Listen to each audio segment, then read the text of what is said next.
दोस्तों, अगर आप तैयारी कर रहे हैं एसएससी सीजीएल की, सीपीओ की, सीएचएसएल की, bank PO, MBA, CAT, CLAT, airman, 100 NDA, CDS, GMAT और गेट की, बेसिकली जिन जिन एग्जाम्स में इंग्लिश का सेक्शन होता है और वोकैबलरी पूछी जाती है, उसके लिए ये शो काफ़ी हेल्पफुल होगा। ये हिंदी और इंग्लिश दोनों भाषाओं में होगा, तो दोनों में से किसी को दिक्कत नहीं होगी।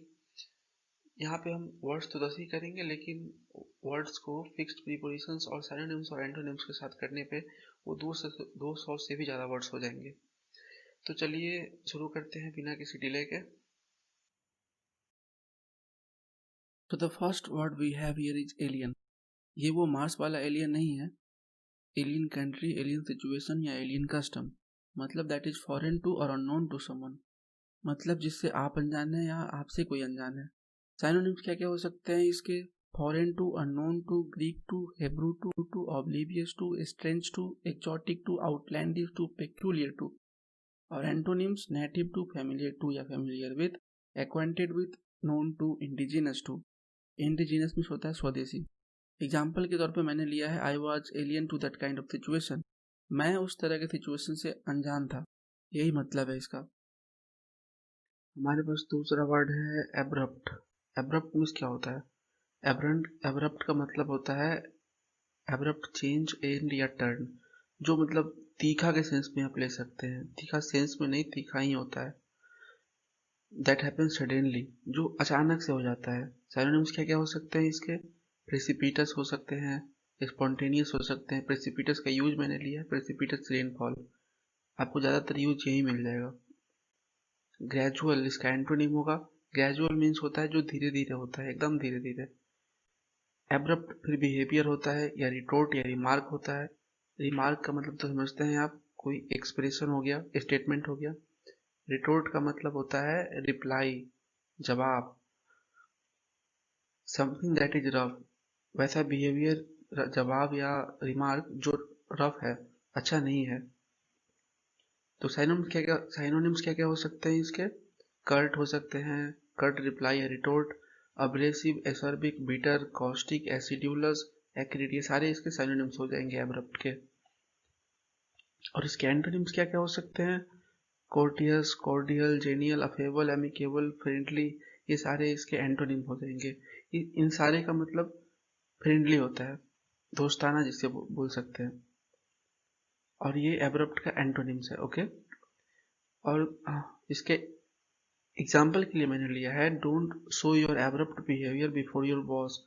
यहाँ बिफोर का मतलब सामने है, पीछे मत समझिए, आप पहले मत समझिएगा। अपने बॉस के सामने अपना एब्रप्ट बिहेवियर शो ना करें, वरना हो सकता है आपको वो फायर कर दे। तो चलते हैं अगले वर्ड। हमारा तीसरा वर्ड है अपेलिंग। अपेलिंग भी एक एडजेक्टिव है। अपेलिंग कंडीशन होता है, अपेलिंग बिहेवियर होता है। अपेलिंग कंडीशन का मतलब होता है बैड कंडीशन, जो अच्छा नहीं है आपका कंडीशन, बुरा है या दयनीय है। सिनोनिम्स क्या क्या हो सकते हैं इसके? बैड, डायर, कोई कंपनी या कोई किसी का हेल्थ डायर स्टेट में है, मतलब बुरे कंडीशन में है। ग्रिम का मतलब भी होता है सैड, ठीक है। और एंटोनिम के लिए मैंने लिया फ्लोरिशिंग बिजनेस, कोई फलता फूलता बिजनेस, ठीक है। और कोलोकेशन क्या क्या हो सकता है? दूसरा कोलोकेशन हो सकता है बिहेवियर, अपेलिंग बिहेवियर, ये भी निगेटिव में जाता है, मतलब होता है शॉकिंग बिहेवियर। ये साइनोनिम्स में जाएगा अपेलिंग के। तो इसका एंटोनिम क्या हो जाएगा? एफेबल, एफेबल बिहेवियर या रिप्लाई, जो फ्रेंडली है। और तीसरा कोलोकेशन अपेलिंग स्टोरी, जो फियरफुल स्टोरी है। इसके एंटोनिम हो जाएंगे वंडरफुल या इंट्रीग्यूइंग। इंट्रीग्यूइंग का मतलब होता है जटिल एवं रोचक, कॉम्प्लिकेटेड बट कॉम्प्लेक्स, इंटरेस्टिंग। चौथा है अग्रावेट।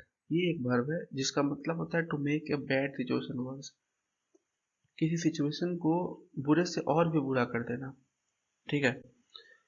तो अग्रावेट अ कंडीशन या प्रॉब्लम, अभी तो मैंने बताया, किसी प्रॉब्लम को या किसी कंडीशन को और बद से बदतर बना देना। तो सिनोनिम्स क्या क्या हो सकते हैं इसके? टू डिटेरियोरेट हो सकते हैं, वर्सन हो सकते हैं, एग्जास्परेट हो सकते हैं, exacerbate, abate, to compound the problem, ये सारे सिनोनिम्स हो जाएंगे। और एंटोनिम क्या क्या हो जाएंगे? To mitigate, to alleviate, to ameliorate, to palliate, to assuage, to abate, ये सारे इसके एंटोनिम हो जाएंगे। इन सारे का मतलब होता है सुधार करना, ठीक है। और एग्जाम्पल के लिए मैंने लिया है the problems have been aggravated by neglect. मतलब नेग्लेक्ट का मतलब है कि आपने उस पर ध्यान नहीं दिया और वो प्रॉब्लम उस कारण से अग्रावेट हो गई, मतलब बदतर हो गई है। पांचवा वर्ड है हमारे पास में एसर्ट। एसर्ट भी एक वर्ब है जिसका मतलब होता है टू डिक्लेयर और इन्फोर्स समथिंग फोर्सफुली। मतलब आप घोषणा कर रहे हैं, आप अनाउंस कर रहे हैं कुछ। एसर्ट राइट या अथॉरिटी, आप बोल रहे हैं कि मेरा ये राइट या अथॉरिटी है। टू एवो सेम है, टू क्लेम, अफर्म, प्रोफेस, दावा करना, प्रोक्लेम सेम दावा करना। और दूसरा डेफिनेशन हो सकता है टू से समथिंग स्ट्रांगली, फिर वही दावा करने के सेंस में जाएगा, जिद करना के सेंस में। टू इंसिस्ट जिद करना, अलेज, एम्फेसाइज, अंडरलाइन, ये दोनों एक है। टू एक्सेंचुएट, ये तीनों एक है, sorry. To uphold, to lay down, to announce, to put forth. To put forth का मतलब भी होता है टू अनाउंस। एंटोनिम क्या क्या हो सकते हैं इसके? To deny, to gainsay. To gainsay का मतलब होता है खारिज करना। To neglect, to overlook, to negate. Negate देखिएगा, नेग्लेक्ट नहीं है ये। To refute.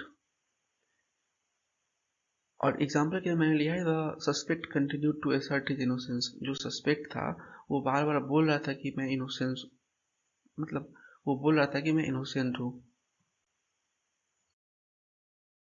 और छठा वर्ड है हमारे पास में एबोलिश। एबोलिश भी एक वर्ब है जिसका मतलब होता है टू रिमूव और एंड समथिंग कंप्लीटली। जैसे कोई लॉ, इंस्टीट्यूशन या कस्टम, मतलब रीति रिवाज को आप खारिज कर रहे हैं या वो खारिज हो रहा है, उसको खारिज करने के सेंस में इसका यूज करते हैं। इसके साइनोनिम्स हो सकते हैं एब्रोगेट, एनल, ये काफ़ी इंपॉर्टेंट वर्ड है, ये बहुत बार पूछा जा चुका है एसएससी में। Abrogate, annul, revoke, repeal, to rescind, to quash, terminate, to scrap. Scrap ये भी बहुत अच्छा वर्ड है। To countermand, to do away with, देखिए ये do away with. To set aside, to invalidate, to void, ये भी अच्छा है, टू टू वॉइड। एंटोनिम क्या क्या हो सकते हैं? To retain, to enforce, to enact. Enact का मतलब होता है to lay down, to establish, to revamp, किसी को फिर से आप जीवित कर देते हैं, फिर से आप उसको रूल में ले आते हैं, ठीक है। एक्सप्रेशन एग्जाम्पल के लिए मैंने लिया है the Narendra Modi government abolished the article 370 in Jammu and Kashmir. Narendra Modi government ने आर्टिकल 370 जम्मू एंड कश्मीर में खत्म कर दिया। तो the seventh word we have here is abandon. Abandon भी एक वर्ब है जिसका मतलब होता है अबेंडन का मतलब होता है टू लीव। क्या लीव करना? टू, तो एक हाउस या कोई एक प्लेस को आप लीव करते हैं या छोड़ते हैं तो उसके लिए। टू डिजर्ट का मतलब भी होता है लीव, छोड़ देना।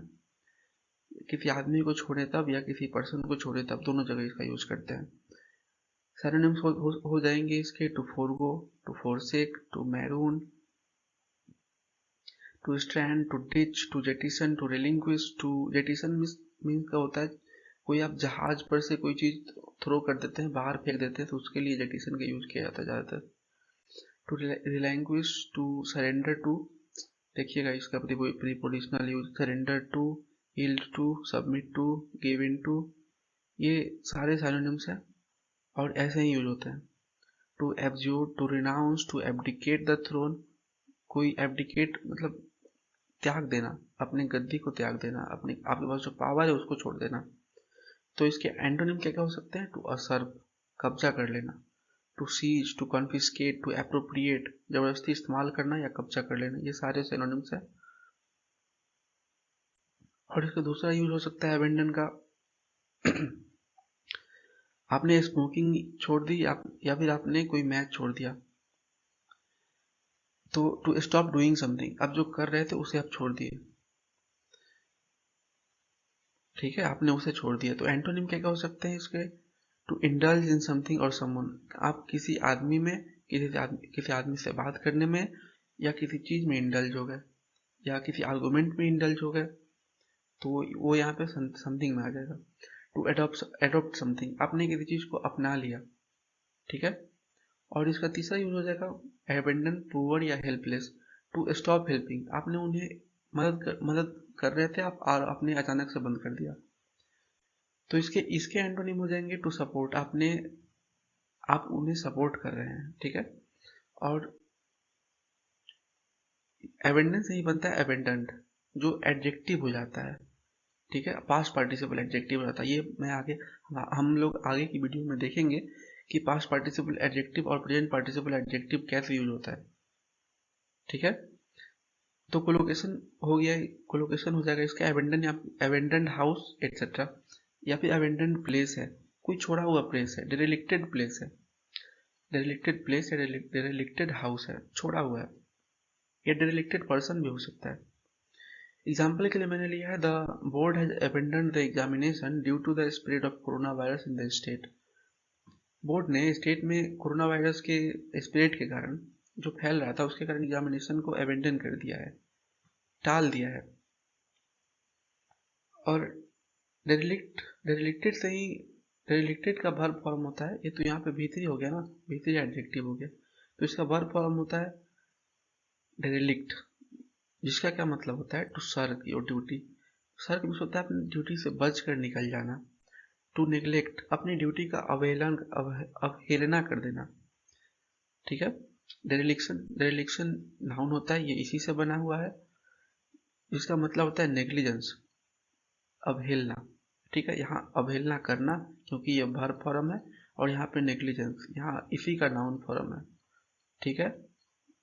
और चलते हैं हम अपने अगले वर्ड पे।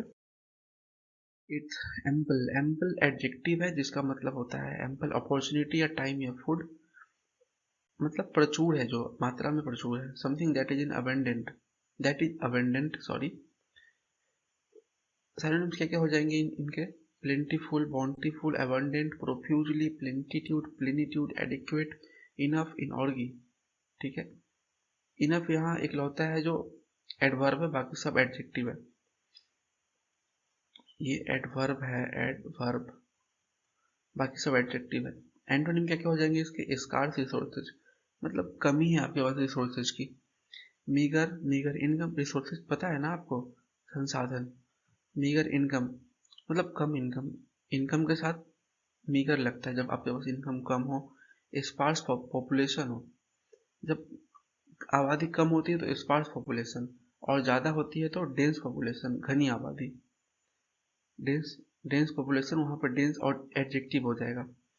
स्कैंटी रेनफॉल, स्कैंटी रेनफॉल भी वही होता है जब कम बारिश होती है। और स्कार्सिटी, स्कार्सिटी नाउन होता है, ये स्कार्स से बना है। स्कार्स यहाँ पे एडजेक्टिव है और स्कार्सिटी नाउन फॉर्म है। एग्जाम्पल के लिए मैंने लिया है वी हैव एम्पल फूड, हमारे पास पर्याप्त फूड है। So eat as much as you want, तो आपके पास जितना मर्जी है उतना खाइए। हमारे पास नौवां वर्ड है एकम्प्लिश। एकम्प्लिश एक वर्ब है जिसका मतलब होता है टू डू समथिंग सक्सेसफुली, किसी को अचीव करना, कोई चीज़ अचीव कर लेना। कोई आपका गोल हो सकता है, आपका करियर हो सकता है, आपने उसे अचीव कर लिया। एकम्प्लिश टास्क या मिशन। सिनोनिम्स क्या क्या हो सकते हैं इसके? To achieve something, to succeed in carrying out something, carry out का मतलब भी होता है टू, मतलब सक्सेसफुली किसी चीज को कर देना। To succeed in carrying out something, to fulfil, to fulfil your responsibility हो सकता है, आपने रिस्पॉन्सिबिलिटी को फुलफिल कर दिया। एंटोनिम क्या क्या हो सकते हैं इसके? सॉरी, एंटोनिम क्या क्या हो सकते हैं इसके? टू फेल, फेल का मतलब फाउंडर भी होता है, फॉइल, थॉट, बैल्क, फ्रस्ट्रेट, फ्लॉन्डर, सब सिनोनिम्स होते हैं। ये काफ़ी इंपॉर्टेंट वर्ड है, आप याद रखिएगा। ऐसे तो सारे ही वर्ड्स जो मैं करवा रहा हूँ वो इंपॉर्टेंट होंगे आपके लिए। और हमारे पास दूसरा एग्जाम्पल के लिए मैंने लिया है to you have accomplished your assigned task with your usual efficiency, आपने अपने यूजुअल एफिशिएंसी से, जो पहले से था उसी एफिशिएंसी से आपको जो टास्क दिया गया था आपने उसे कंप्लीट कर दिया है।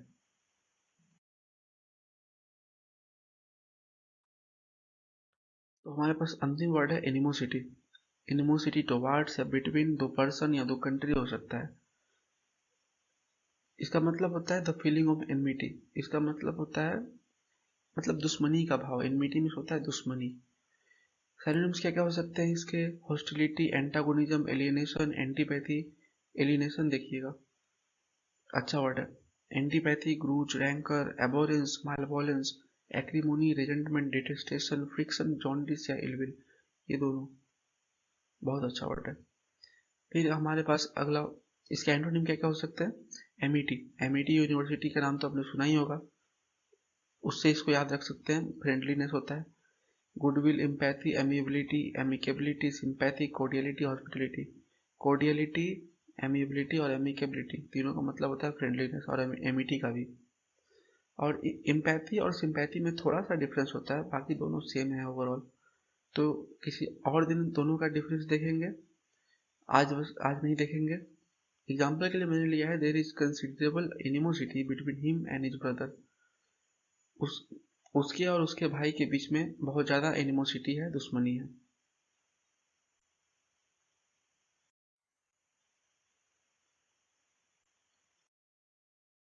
दोस्तों, आप मुझे कमेंट सेक्शन में बताइए कि आपको वीडियो कैसी लगी और किन किन इम्प्रूवमेंट्स की ज़रूरत है।